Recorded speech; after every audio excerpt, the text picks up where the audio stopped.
Olá, sejam bem-vindos a mais uma aula de física para continuarmos os estudos sobre cinemática. Essa questão foi enviada lá pelo Google Forms. Trata-se de uma questão cuja solução encontrada via Google apresenta um problema que eu vou tratar ao fim desse vídeo. Então ele basicamente vai dizer para você que existe uma situação de dois carros, um carro sai do ponto A para ir ao ponto B e o outro carro do ponto B para o ponto A. Não são informadas as velocidades de cada um desses carros, nós vamos precisar tratá-las de forma inteiramente literal. Ele diz a você que esses carros se cruzam num primeiro encontro a 720 metros do ponto A e num segundo encontro, quando esses carros eles trocam de posições, eles passam a se encontrar a 400 metros do ponto B. Então, a primeira situação eu vou descrever como sendo o primeiro encontro, que é dado a 720 metros do ponto A, e vamos basicamente precisar de duas equações. Vamos dizer que o móvel que se encontra no ponto A vai ter a designação do índice 1,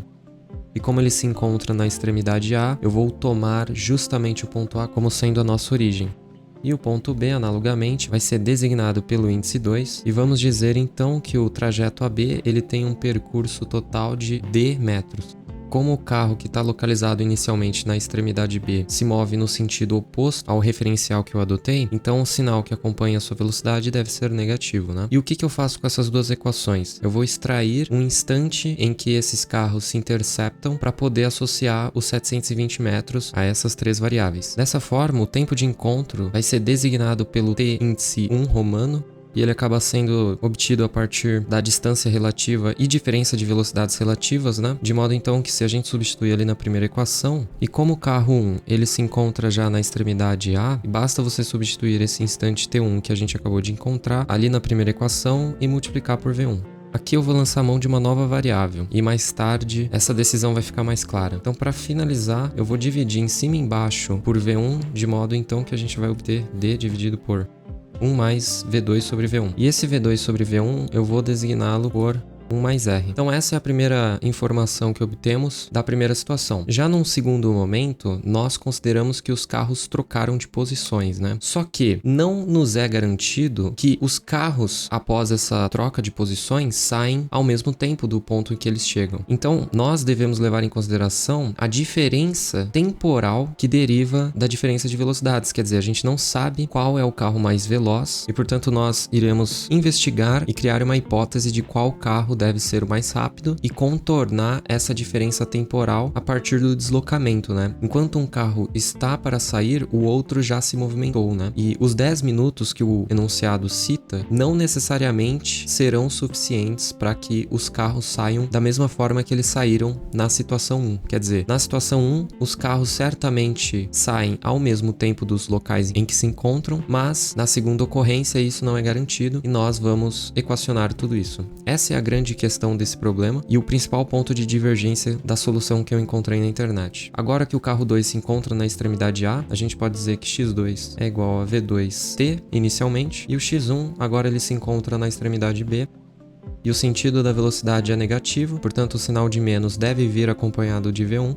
E agora, nós precisamos avaliar a discrepância temporal, quer dizer, se eu disser a você que o carro V1 ele é mais veloz, significa que em relação ao carro 2, ele está adiantado. E para modelar esse atraso do carro 2 em relação ao carro 1 ou o adiantamento do carro 1 em relação ao carro 2, basta a gente fazer então a soma de um determinado intervalo de tempo, que no caso vai ser justamente a diferença temporal que cada carro leva para chegar no seu ponto de destino. Aqui nesse caso, como nós estamos considerando que o carro 1 é mais veloz que o carro 2, d dividido por v2 menos d dividido por v1 vai ser um número positivo, o que está de acordo com a hipótese de que o carro 1 é mais veloz e, portanto, nós transladamos o gráfico da posição por tempo para a esquerda, o que indica que de fato ele vai estar adiantado em relação ao carro 2, porque antes mesmo do carro 2 começar o seu movimento, já que ele é o nosso referencial temporal, o carro 1 já se encontra no seu percurso. E agora, novamente, basta isolarmos o instante em que eles vão se encontrar e depois substituir uma das equações para tentar relacionar a informação de 400 metros, né? Então veja, para você isolar o t não tem muito segredo, bastaria você utilizar novamente o conceito de distância relativa e diferença de velocidades relativas. É possível organizar melhor esse instante de encontro. E finalmente, acabamos ficando com 2, 1 sobre R, perceba que os índices inverteram, V1 mais V2. Com esse segundo instante de encontro, agora somos capazes de relacionar a informação dos 400 metros do segundo ponto de encontro lá do ponto B, e eu vou utilizar a primeira equação. Lembrando que o carro 2 agora, ele se encontra no ponto A, nós não podemos dizer que a abscissa a partir do ponto A, uma vez que nosso referencial foi alocado ali no ponto A, nós não podemos dizer que a abscissa dele vale 400. Não. Na verdade, a abscissa agora do ponto de encontro na perspectiva do carro 2 é justamente esse trecho de D menos 400. Carro 2, então, vai em direção ao ponto B e os carros 1 e 2 se encontram a 400 metros de B, portanto, a abscissa do carro 2 passa a ser D menos 400 nesse ponto de encontro. Então, basta utilizar agora a primeira equação, substituindo o instante de encontro, né? E bom, da mesma forma que eu fiz a divisão em cima e embaixo lá no passo 1 de V1, eu vou aplicar essa mesma estratégia fazendo com V2. E note que, portanto, vamos ter o recíproco do R. E agora basta organizar isso aqui e utilizar a informação do passo 1 que relaciona D e R.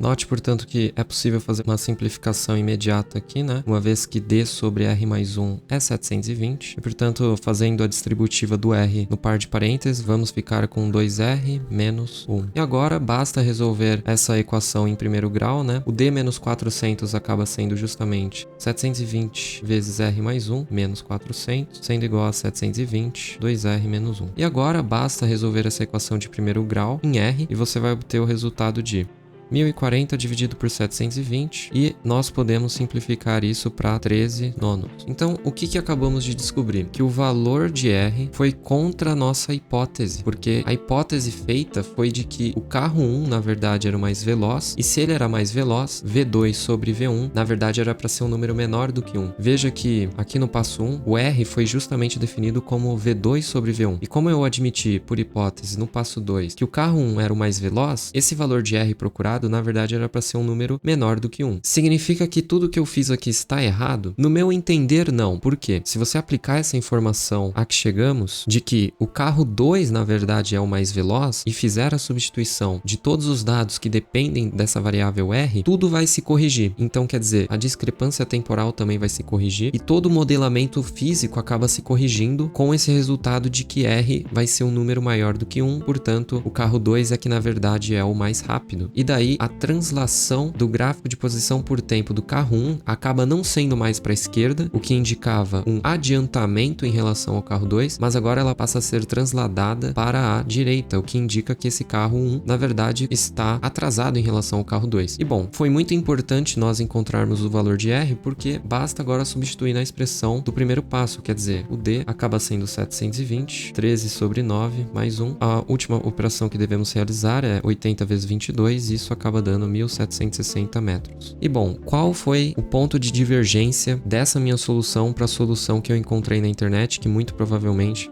as pessoas que estiverem pesquisando por esse vídeo já consultaram? O autor da resposta considera que o passo 2 ocorre da mesma forma que o passo 1, quer dizer, os carros eles saem dos pontos de origem simultaneamente, o que na verdade não dá para garantir pelas informações do enunciado, justamente porque o tempo que ele dá para os carros ficarem parados após trocarem de posições não necessariamente é suficiente para que eles saiam posteriormente ao mesmo tempo como ocorreu no primeiro passo. E por essa razão, não dá para simplesmente desconsiderar a diferença temporal, quer dizer, um carro pode ser mais rápido que o outro, e de fato a gente viu que isso acontece, o que significa que, como eles estão percorrendo o mesmo trajeto de distância D, um carro certamente vai chegar mais rápido que o outro no seu destino. E por conta dessa diferença de velocidades, você gera uma diferença temporal, que por sua vez gera uma diferença na distância efetivamente percorrida quando a gente aplica a fórmula da distância relativa, né? E por conta disso, a resposta que eu encontrei de 1760 metros acaba não sendo a resposta do autor dessa questão que tá pelo Google, que foi de 1120 metros. Acabou que a resposta que esse autor encontrou foi basicamente a soma das distâncias dos pontos de encontro, né? Se você fizer atentamente aí a conta, 400 mais 720 vai resultar em 1120 metros. Bom, por essa razão, eu acredito que essa minha solução esteja bem fundamentada. Mais uma vez, o valor de R, apesar de ser contra a hipótese de que o carro 1 era o mais rápido, se aplicado em todo o desenrolar matemático, o modelamento físico acaba sendo corrigido. Portanto, é como se você tivesse encontrado uma corrente com sentido negativo ali nas leis de Kirchhoff, o que indica, na verdade, que a hipótese de que o sentido da corrente adotada, na verdade, era o contrário, e não invalida todo o seu raciocínio, apenas a troca da sua hipótese, né? Se você chutou que a corrente percorria a malha num sentido e ela, na verdade, percorre no outro, o sinal negativo ou a quebra de expectativa matemática indica justamente essa inversão de hipótese física, né? E da mesma forma, essa mesma situação de quebra de expectativa matemática aconteceu, indicando que a hipótese de que o carro 1 era o mais rápido não se verifica. Com isso, chegamos ao fim de mais uma aula e nos vemos nesse próximo vídeo de física que tá bem legal.